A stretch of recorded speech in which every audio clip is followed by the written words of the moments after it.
औज़ु बिल्लाहि मिनश्शैतानिर्रजीम बिस्मिल्लाहिर्रहमानिर्रहीम व बिही नस्तईन। परवरदिगार आलम कुरान मजीद में इरशाद फरमा रहा है, इन्नमा यतक़ब्बलुल्लाहु मिनल मुत्तक़ीन। सूरह माइदा आयत नंबर 27। शब 19 माह मुबारक रमज़ान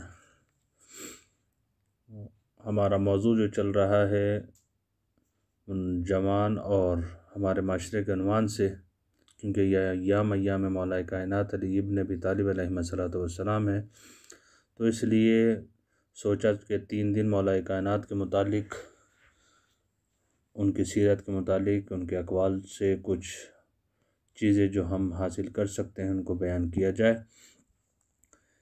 तो इसलिए जिस आय करीमा को सनाम कलाम करार दिया कि अल्लाह ताला जो है मुत्तकीन के आमाल को अपनी बारगाह में कबूल करता है, क्योंकि हमारे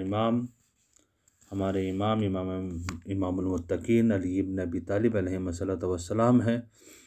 तो इसलिए हमें चाहिए कि अल्लाह का तक़वा इख्तियार करें।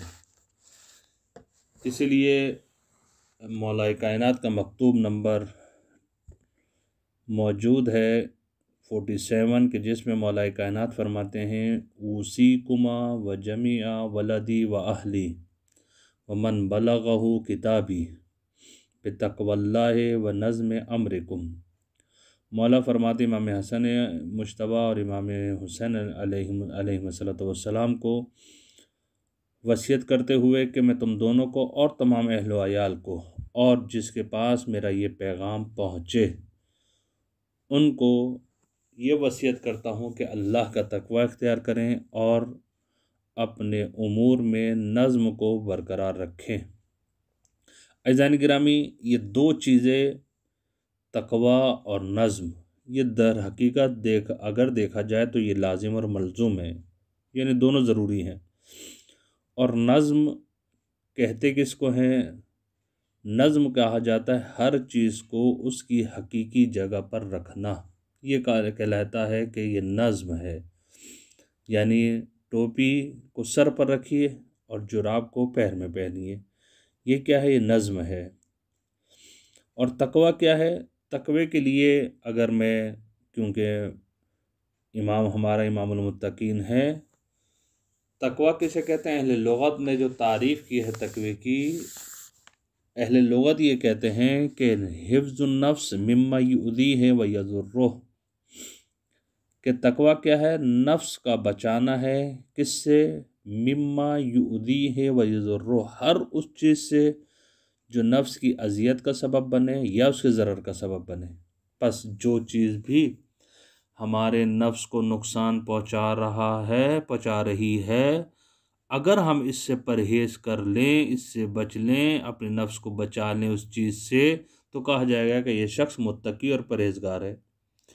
और तक़वे की जो दूसरा माना एक मलमूस मिसाल के ज़रिए से, जिसको आयतुल्लाह दस्तगीर ने बयान किया है कि तक़वा क्या है, उन्होंने मिसाल देकर वाज़ेह किया कि देखिए कि आप बेहतरीन लिबास पहने और कॉटन का आपका मसलन सफ़ेद लिबास है, आप पहन के घर से बाहर निकले, बारिश हुई थी, रोड पर पानी पड़ा हुआ था और सामने से गाड़ी आ रही है। अब जब सामने से गाड़ी आ रही है, पानी भी पड़ा हुआ है और आपने जाना भी है, तो आप क्या करेंगे? अब आप ये करेंगे कि आप एक साइड पे हो जाएंगे, अपने लिबास को समेट लेंगे ताकि गाड़ी गुज़र जाए और आपका लिबास जो है वो ख़राब ना हो। का बस यही तक़वा। यानी इंसान अपनी ज़िंदगी में, इस तारीफ़ से मैं नतीजा ये लूँ, यानी इंसान अपनी ज़िंदगी इस तरीके से गुजारे कि दुनिया की जितनी भी आलूदगियाँ हैं वो इंसान के ऊपर ना आए, इंसान उससे बचे। यानी हर जगह पर इंसान जो अपने आप को बचाए। और रिवायत में इसका खुलासा किया गया है कि तक़वा इज्तनाबुल मुहारिम, समंदर को कुज़ में इमाम ने मासूम ने जो है समो दिया। तक़वा इज्तनाबुल मुहारिम, मुहर्रमात से बचने का नाम क्या है? तक़वा है। और अगर इस तक़वे को मैं उर्दू ज़बान में इसका माना करूँ, अक्सर आप लोग सुनते हैं कि जी तक़वा अख्तियार करो, तक़वा अख्तियार करो, तक़वा अख्तियार करो। इसको अगर मैं उर्दू में तर्जुमा करना चाहूँ तो एक कलमा है बस, परहेज़। अब इस परहेज़ को आप लीजिए तो इससे जो आपको समझ में आ जाएगा तकवा। रिवायत को भी देखें, आयतुल्लाह दस्तगीर की मिसाल को भी देखें, अहले लुगत की तारीफ़ को भी देखें, तो इसमें लफ्ज़ परहेज़ में माना तकवा और तीनों तारीफ़ें आ जाती हैं। बचिए, बचाना है अपने आप को, किससे? हर चीज़ से, हर उस चीज़ से जो मेरी नफ्स की अजियत का सबब बन रहा है, ज़रर का सबब बन रहा है। मुहर्रमात से मुझे बचना है, अपने लिबास को आलूदगी से बचाना है, बस परहेज़ अपने आप को यानी गोया के बचाना है। अब ये परहेज़ का लफ्ज़ जो आप हर जगह लेकर चले जाइए, आपको जो है वो समझ में आ जाएगा। ज़िंदगी बीमार है, डॉक्टर ने कहा है शुगर के मरीज़ हैं, मीठा ना खाइए, परहेज़। आप जो सफ़र पे जा रहे हैं, चिराग रेड है, गाड़ी को वहीं पर रोक दीजिए, आगे नहीं बढ़िए एक्सीडेंट हो जाएगा, परहेज़। स्पीड आपको मसलन जो 80 की दी गई है या 120 की दी गई है, इस पर गाड़ी को चलाइए, इससे ज़्यादा चलाएंगे तो ख़तरा है, परहेज़। अब हर जगह इस कलमा परहेज़ को आप लेकर जाएं तो आपको समझ में आएगा तकवा। जब आप ये समझ जाएंगे तो फिर दूसरा जो मौला ने कहा है वह नज़्म अमरिकुम, अपने उमूर में क्या करें? नज़्म को बरकरार करें। यानी क्या? यानी हर काम में तकवा, मैंने कहा तकवा और जो है नज़्म आपस में लाजिम मलज़ूम है। एक जब परहेज़ करेंगे तो अब आपके उमूर में नज़्म पैदा होगा। हो नहीं सकता कि आपके उमूर में जो वो नज़्म पैदा ना हो अगर आपके पास तकवा है तो। अगर तकवा नहीं है तो नज़्म उमूर भी नहीं हो सकता। कभी ज़ोहर की नमाज़ जो है आप अव्वल वक्त पढ़ रहे होंगे, कभी 2:30-3 बजे पढ़ रहे होंगे, कभी 4-5 बजे, और कभी आखिरी वक्त में पढ़ रहे होंगे। ये नज़्म नहीं है, हमारे उमूर में जो है वो नज़्म नहीं है। अगर तकवा आ जाएगा तो नज़्म उमूर भी जो है हमारे अंदर जो है वो पैदा हो जाएगा। और इंसान जो है इस दुनिया में उमूर दुनियावी और उखरवी में अगर कामयाब होना चाहता है तो मौला की इस वसीयत नामे को पढ़े, मकतूब नंबर 47 को आप पढ़ने जाकर, उसमें जो है ये दो चीज़ें जो इमाम ने जो वो बयान की हैं, तकवा इलाही और नज़्म अम्र, अगर इसको देखना चाहें तो इंसान की कामयाबी हो सकती है। इसीलिए रिवायत में है, इमाम बाक़िर अलैहिस्सलाम फरमाते हैं कि जो शख्स उमूर दुनियावी में सुस्ती और तंबली रखता हो मैं उसे दोस्त नहीं रखता, और जो शख्स उमूर दुनियावी में सुस्ती और तंबली नहीं करता तो यकीनन उमूर उखरवी में भी वो सुस्ती नहीं करेगा।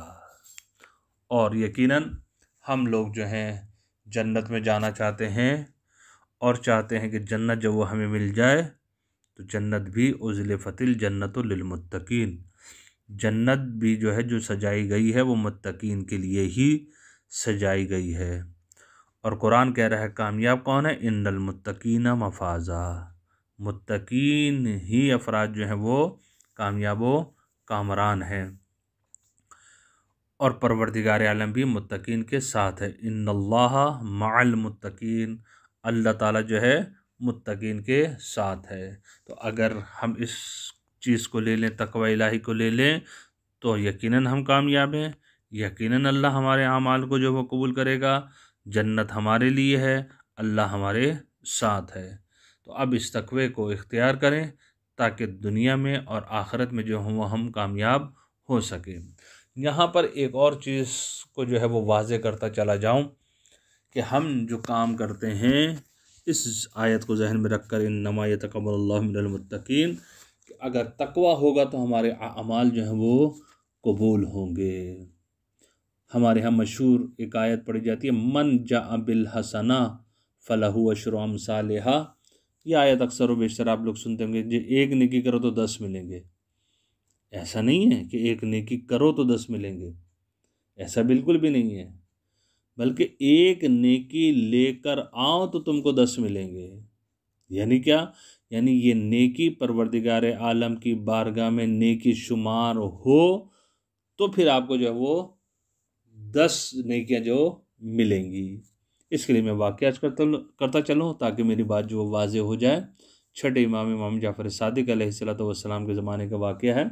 एक शख्स बहुत मुत्तकी और परहेज़गार जो है वो मशहूर था, और इतना मुत्तकी था कि अपनी शक्ल भी लोगों को नहीं दिखाता था।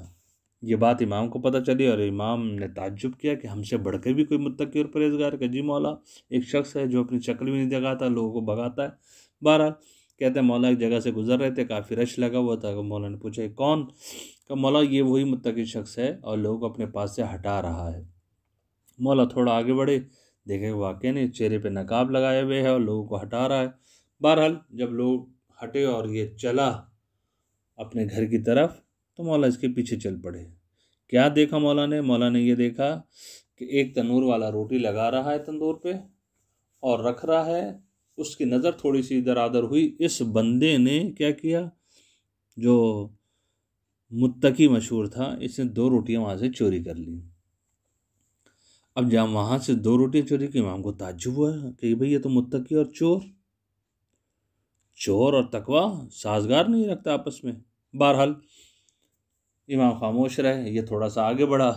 जब आगे बढ़ा तो कोई फ्रूट बेचने वाला फ्रूट बेच रहा था, तो वहाँ से उसकी थोड़ी सी नज़र इधर उधर हुई। उसने वहाँ से 2 अनार चोरी कर लिए। अब जब 2 अनार चोरी किए तो इमाम को बहुत ताज्जुब हुआ। फिर इमाम ने क्या देखा कि थोड़ा सा आगे बढ़ा, ये जो 2 रोटियां और 2 अनार चोरी किए थे इसने लेकर फ़कीर को दे दिए। इमाम को और ताज्जुब हुआ, मारे गैर में तसर्रुफ़ किया इसने, बगैर पूछे मालिक के। जब जैसे ही आगे बढ़ा तो मौला ने इसके शाने पर हाथ रखा और कहा कि ऐ शख्स तू तो बहुत मुत्तकी और परहेज़गार है, लेकिन तेरे अंदर तो तकवे की बू भी नहीं आती है।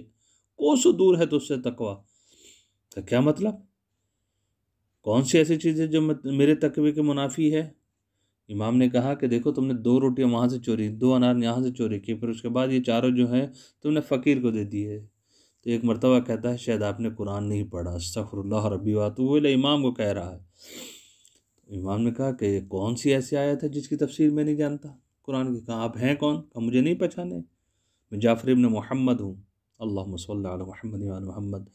तो एक मरतबा जब उसने ये सुना, कहा कि आपने अपने जद्द अमजद से के दीन से कुछ नहीं सीखा है? मौला ने कहा मुझे बताओ कि कौन सी ऐसी आयत है जिसकी तफसीर मैं नहीं जानता। का कुरान की आयत पढ़ी है, मन जा बिल हसन फलहु अशरु अम्सालिहा? जी बिल्कुल पढ़ी है। और मन जा बिस्सय्यिअ फला युजज़ा इल्ला मिथलहा, कि जो शख्स जो बुराई करेगा उसकी जज़ा नहीं मिलेगी मगर उतनी ही जितनी उसने सज़ा की है। यानी एक, वही जो तर्जुमा हमारे माशरे में किया जाता है, 1 के 10 मिलेंगे और 1 गुनाह किया तो 1 सज़ा। इमाम ने एक मरतबा कहा सकलत उम्मुक, तेरी माँ तेरे गम में बैठे, तू जो तफसीर बयान कर रहा है वो बिल्कुल गलत बयान कर रहा है। उसके जहन में तफसीर ये थी कि 1 नेकी करोगे 10 और 1 बुराई करोगे तो 1। तो उसने कहा देखिए मैंने 2 रोटियां चोरी की, 2 अनार चोरी की, कितनी बुराइयां हो गई? 4। जब ये 4 बुराइयां मैंने की हैं तो ये मैंने चारों की चारों चीज़ें अल्लाह की राह में दे दी। जब अल्लाह की राह में दे दी तो 4 दी हैं अल्लाह के राह में, तो हर एक के बदले 10 मिलेंगी, यानी 40। 40 में से वो 4 माइनस कर दें, बाकी 36 नेकियां मेरे नामे अमाल में आ गई। इमाम ने कहा सकला तुम मोक, तेरी माँ तेरे गम में बैठे, जो तफसीर तू कर रहा है ये नहीं है। पहली बात, तूने ये चोरी की, 2 वो चोरी की, 2 ये चोरी की, 4 ये सज़ा मिली। और इस माल गैर को बग़ैर मालिक की इजाज़त से तूने राह खुदा में दिया, ये एक और गुनाह तेरी गर्दन पर आ गया। तो एक मरतबा उसने कहा कि इसकी तफसीर क्या है? तो मौला ने यही आयत करीमा पढ़ी, इन्नमा यतक़ब्बलुल्लाहु मिनल मुत्तक़ीन, के अल्लाह ताला मुत्तक़ीन के अमाल को कबूल करता है। तो मन जा बिल हसना फलहु अशरु अम्सालिहा का तर्जुमा जो है वो सही ये है कि जो शख्स एक नेकी लेकर आएगा तो उसको 10 मिलेंगे।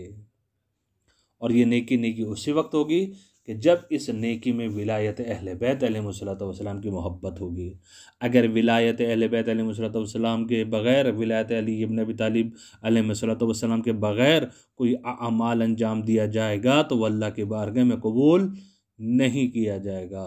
खुदा से दुआ है हक़ मुहम्मद वाले मोहम्मद हम सबको तक़वा इलाही इख्तियार करने की तौफ़ीक़ अता फ़रमाए। वस्सलामु अलैकुम व रहमतुल्लाहि व बरकातुहू।